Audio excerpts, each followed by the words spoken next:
Ravi de vous accueillir, on se retrouve sur le plateau de Mobility TV avec une nouvelle thématique sur notre plateau. BPI France et la PFA lance l'accélérateur automobile saison 2. Ce qui veut dire qu'il y a eu une saison 1 et qu'elle s'est très bien passée, qu'elle a connu beaucoup de succès. On en parle évidemment avec nos invités sur notre plateau. Guillaume Mortellier est avec nous. Bonjour, directeur exécutif de BPI France en charge de l'accompagnement. Avec nous également Marc Mortureux, vous êtes directeur général de la plateforme automobile. Bonjour. Soyez le bienvenu. Arnaud Sabia, président du groupe Série. Arnaud, vous êtes de la première promo, donc vous allez pouvoir nous dire comment ça s'est passé. Et puis en visio, on a le plaisir d'être avec Arnaud Desrantes, le président d'Exos. Bonjour et soyez le bienvenu. Arnaud, je sais que vous nous entendez, que vous nous voyez, vous profitez de cette émission et on va venir vous interroger dans quelques instants. Je le disais, c'était presque une boutade, mais finalement, Guillaume Mortellier, s'il y a eu une saison 1 et qu'il y a une saison 2, ça veut dire que 1, il y a une véritable utilité et que 2, la première année a été très constructive.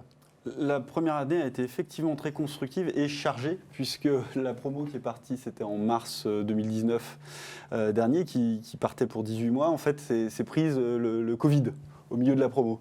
Et du coup, on avait des patrons qui étaient partis à bloc, qui se sont pris le premier confinement. Et ce qui nous a pas étonné, c'est qu'en fait, ils ont étonnamment bien résisté. Parce qu'on avait créé ce collectif autour d'eux et parce qu'ils avaient engagé des démarches structurantes qui leur ont permis de bien résister à cette phase un peu difficile pour l'industrie automobile, mais comme pour toute l'économie française.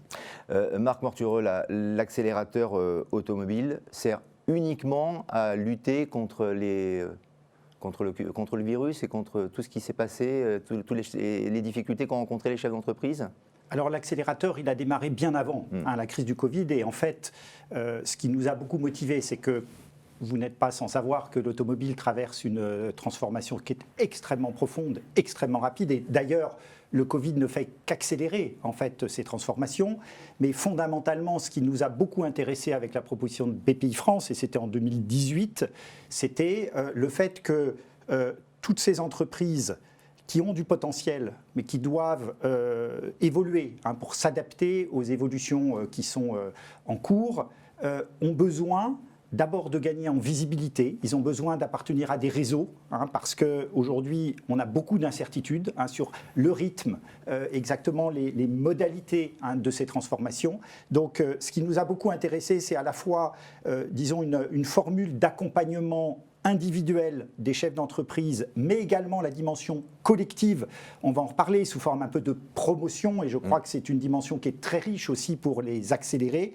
Et donc, c'est une action que nos grandes entreprises de la filière ont souhaité mettre en place et en partie financer d'ailleurs, dans un esprit un peu de solidarité pour justement aider un certain nombre d'entreprises qui ont du potentiel à accélérer leur croissance, leur développement, dans un contexte, encore une fois, en profonde transformation. Alors, on verra dans un instant les effets, effectivement, pour la première promo et puis pour la promotion à venir avec nos invités. Mais d'abord, pour que tout le monde comprenne bien, l'accélérateur automobile met quoi à disposition de ces entreprises et des entreprises donc, qui sont dans cette promotion?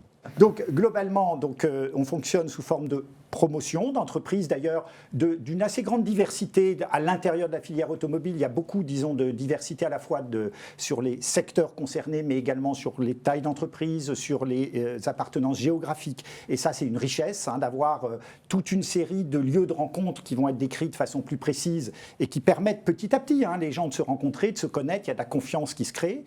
La PFA, en tant que filière automobile, apporte, disons, toute une série d'intervenants, d'informations, d'échanges qui sont également très intéressants pour nous. Et il y a par ailleurs des apports au travers d'un certain nombre de séminaires qui permettent aux entreprises d'avoir un certain nombre d'éléments, disons, de structuration pour les aider à se développer, sachant que tout ça part aussi de diagnostics faits individuellement. C'est-à-dire, ce que je trouve très intéressant dans la formule, c'est le côté assez individuel, c'est-à-dire il y a un côté très, très individualisé dans l'approche, et en même temps cette dimension collective qui est extrêmement riche. jouer l'équipe, en quelque sorte aussi, et du côté donc de BPI France. C'est exactement ça. De toute façon, on est main dans la main avec la PFA sur le programme. C'est pour ça qu'on vous a mis à côté en même temps.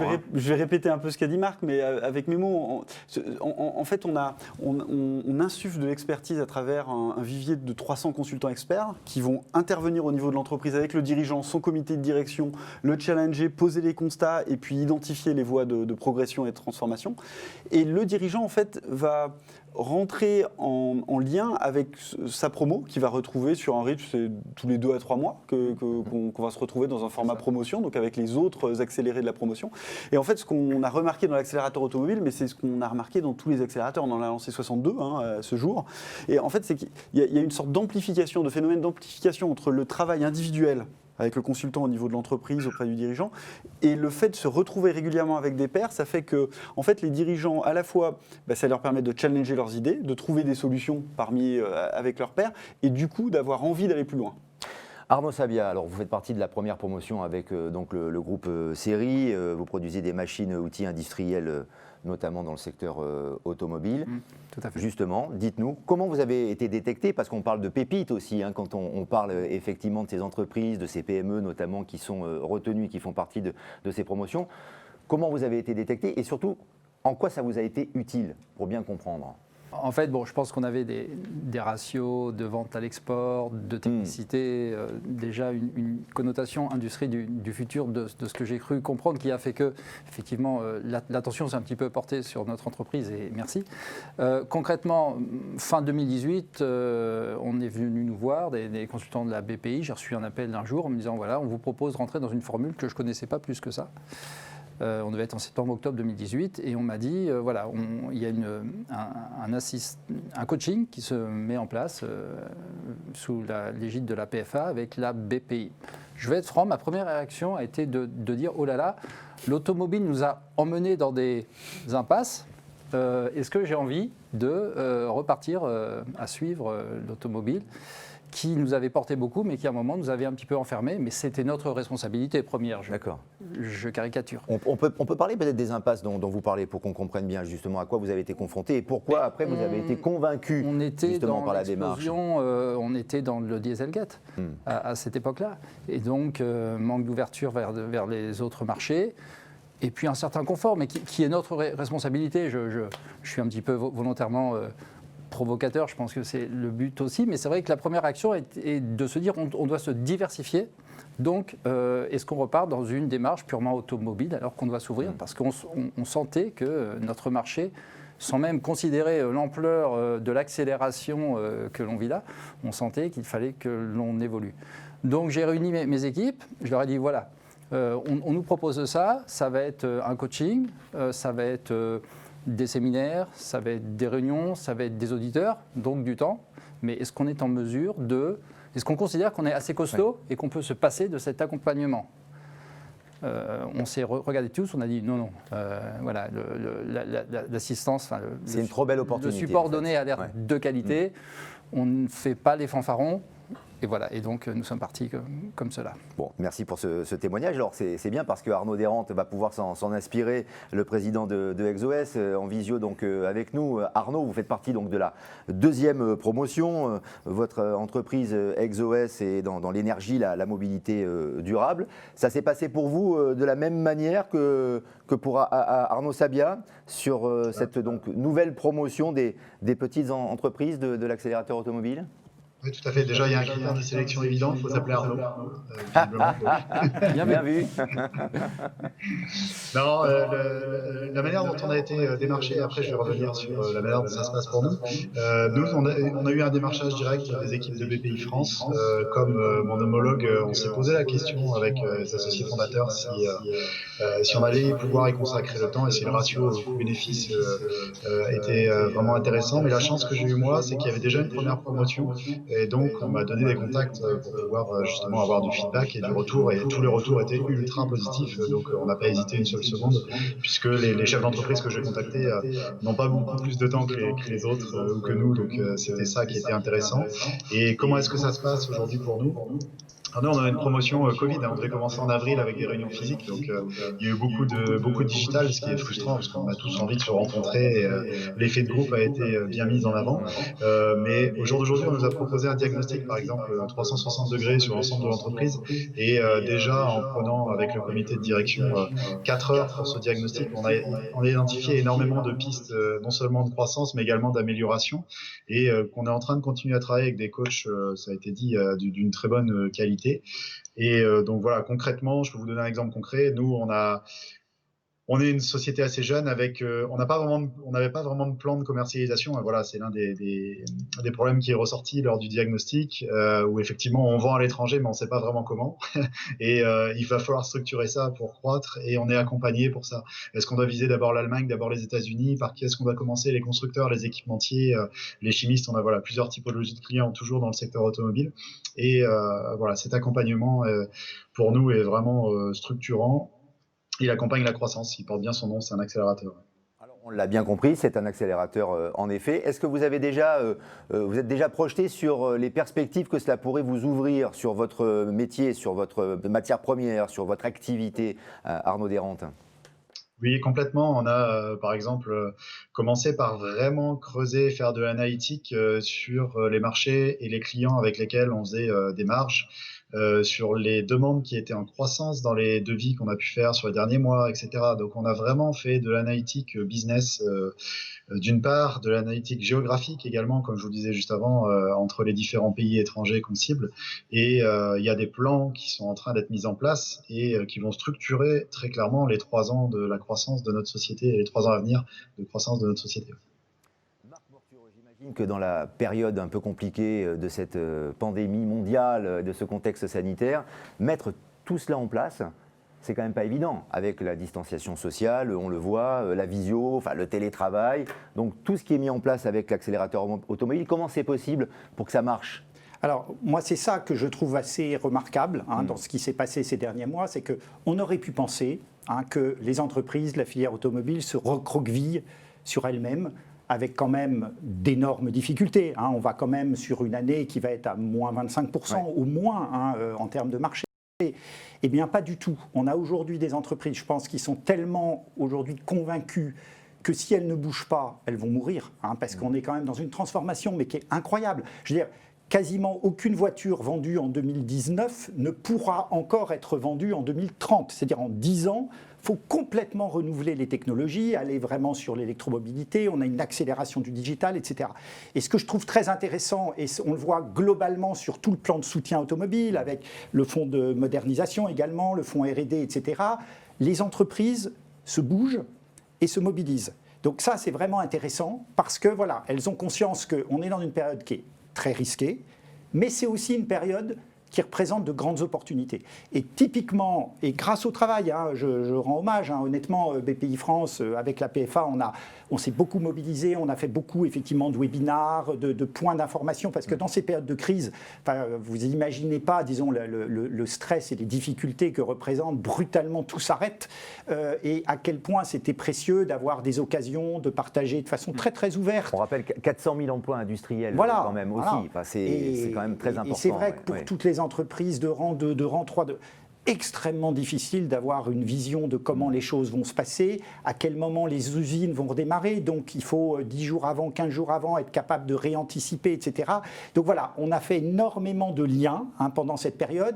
Et je pense que paradoxalement, là où on pouvait penser que les entreprises qui avaient envisagé de rentrer dans un accélérateur allaient petit à petit dire non, honnêtement, c'est plus la priorité. Au contraire, on a plutôt eu une envie supplémentaire de participer. Et une forme de solidarité qui s'est installée entre les entreprises, les partenaires, BPI, la plateforme, etc.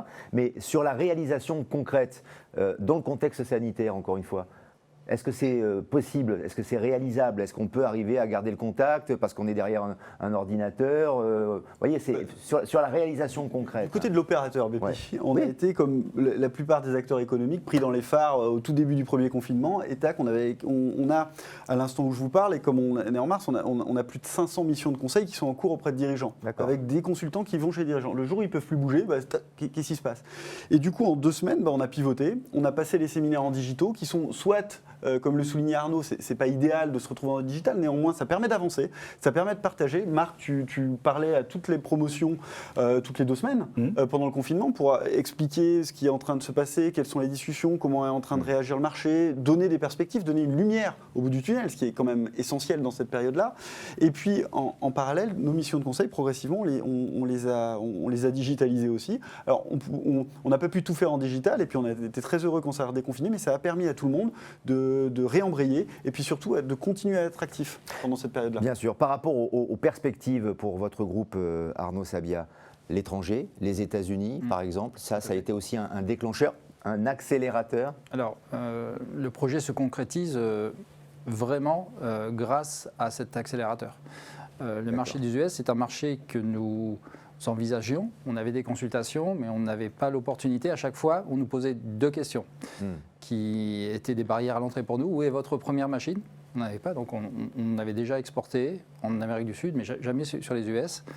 Et puis, d'où vient votre service? Le service après-vente est très important pour les US, ils veulent un service local, etc. Donc on avait des solutions montées à 4 épingles, etc., dans lesquelles nous-mêmes, on ne croyait pas trop. Donc ça ne passait pas. Dans le cadre de l'accélérateur, j'ai rencontré Émile Disserio, le président de Saint-Jean Industrie, un très bel sous-traitant français de rang 1 qui fait des pièces en aluminium, qui on se côtoyait depuis quelques années et qui, dans le cadre de ses productions de pièces en aluminium, a besoin de moyens d'usinage. Et il produisait avec des moyens standards qu'il avait complètement optimisés. Il a plusieurs usines dans le monde, dont une qui est performante, notamment aux États-Unis. Et on s'est vu et il m'a dit, écoute Arnaud, là, il faudrait peut-être qu'on se mette autour de la table. On était dans le cadre de l'accélérateur, on se connaissait déjà, on s'était parlé, mais ça nous a mis en disposition. Donc là, on était en juin 2019. On s'est mis en disposition de dire, voilà, faisons quelque chose ensemble, faisons un pas de plus. Nous, lui concevoir une machine complètement flexible, mais très optimisée par rapport à ses productions, néanmoins reconductible pour d'autres applications. Lui, nous offrant l'opportunité de le faire, nous accueillant sur place pour développer le business, nous offrant une partie de son atelier pour développer nos solutions.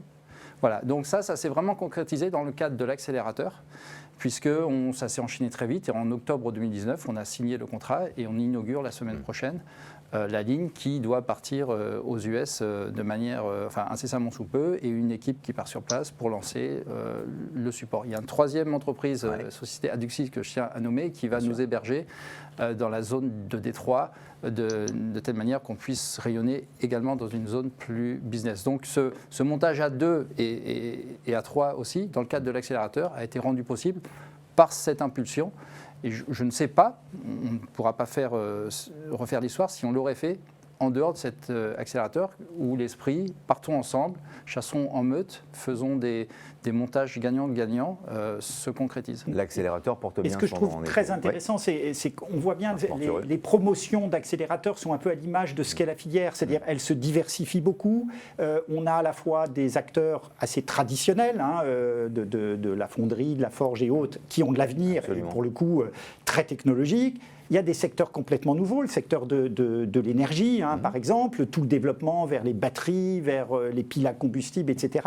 Et je trouve on a des fabricants de produits, de process, tout ce qui est tourné effectivement vers l'usine 4.0, l'automatisation, qui sont des éléments totalement clés pour l'avenir de nos entreprises. Et puis, tous les développements aussi vers les services. Donc, on a cette diversité et finalement qui génère des rencontres peut-être au départ improbables, mais qui portent leurs fruits. Et ça, je trouve que c'est très intéressant. Avant d'aller voir Arnaud Desrentes, j'aimerais bien juste l'équipe de Mobility TV en régie, qu'on reste sur le plan A2 de Marc Mortureux et de Guillaume Mortelier, juste parce que c'est vrai que Arnaud porte aussi ce badge, ce pin, sous cette broche. Voilà. Dites-nous de quoi il s'agit. Parce que je trouve ça déjà très saillant, mais je pense qu'il y a une véritable symbolique. C'est pas par hasard, c'est le coq de la French Fab qui est un peu l'étendard de l'industrie française, et je pense que si on peut trouver un point positif à la crise du Covid, c'est que ça a permis de conscientiser à la fois au niveau des pouvoirs publics et au niveau des consommateurs français de l'importance d'avoir une industrie française forte. Et ça, c'est l'étendard de l'industrie française, ce coq. Arnaud Desrentes, vous l'avez, l'étendard? On vous l'a envoyé ou vous ne l'avez pas reçu encore, ce que vous pourrez arborer à votre boutonnière avec énormément de fierté? Je ne l'ai pas encore reçu. Bon, on vous l'envoie en express, hein, ça va aller vite, rassurez-vous. L'émission est aussi un accélérateur pour ce genre de choses. On va conclure avec vous, Arnaud, justement, vous évoquiez tout à l'heure les projets qui étaient les vôtres et en tout cas les perspectives que cet accélérateur automobile allait pouvoir vous apporter. Est-ce que vous pouvez nous dire d'ailleurs sur quel projet vous travaillez en particulier ou en tout cas quelle est la matière première que vous êtes en train de modeler actuellement avec EXOS dans le cadre notamment de l'accélérateur automobile? Tout à fait, on a deux sociétés, on a EXOS et on a créé l'an dernier une joint venture qui s'appelle Immersive, qui développe des batteries qui se rechargent en moins de 10 minutes. Et c'est effectivement sur cet aspect-là, les batteries qui se rechargent en moins de 10 minutes, sur lesquelles on va accélérer très très fort, pour lequel EXOS fournit la technologie de refroidissement et une autre société, StarTech Développement, fournit ce qu'on appelle l'intelligence de la batterie, le BMS, Battery Management System. Et voilà, inutile de vous dire que dans le secteur automobile, les véhicules électrique est devenu nécessaire pour répondre à des réglementations, mais il a encore un certain nombre de contraintes, notamment le temps de recharge. Et c'est sur ce sujet-là qu'on veut accélérer très très fort. Et je rejoins tout à fait ce qui a été dit par Arnaud sur les États-Unis et le besoin de services ou services après-vente. Si on n'est pas sur place, c'est très compliqué. Et on est aussi en train de discuter avec d'autres accélérés pour voir comment on fait pour adresser ces marchés, notamment pour nous, Allemands et Américains. Et accélérer sur la vente de produits de batteries très haute performance. Un tout dernier mot avec vous, Arnaud Sabia, peut-être. Je voudrais juste préciser deux choses. On a utilisé tous les dispositifs de financement pour l'export mis en place par la BPI, sans lesquels l'opération n'aurait pas été possible. Donc le préfinancement, la garantie taux de change, donc je tiens à le saluer. Et je voulais aussi dire merci à la PFA et à la BPI, parce que je peux témoigner que pendant la crise Covid, enfin la première crise qui a été la plus brutale, qui nous a tous stoppé net, le service ne s'est jamais arrêté. On a eu des gens exceptionnels, d'un côté comme de l'autre. Enfin, je pense que tout le monde était à l'unisson. Et je sais qu'ils ont bossé très, très dur, très tard le soir. Donc, merci à vos équipes. Hommage leur est rendu, en tout cas. Merci. Et merci d'avoir participé à cette émission. Merci Arnaud Desrantes. On vous envoie la bannière française très vite. Vous allez la recevoir. Le coq, vous l'avez. Il est chez vous dans la boîte aux lettres rapidement. Merci à Guillaume Mortelier, à Marc Mortureux et à Arnaud Sabia également. Merci de nous avoir accompagnés. D'autres émissions, évidemment, à suivre ici sur Mobility TV.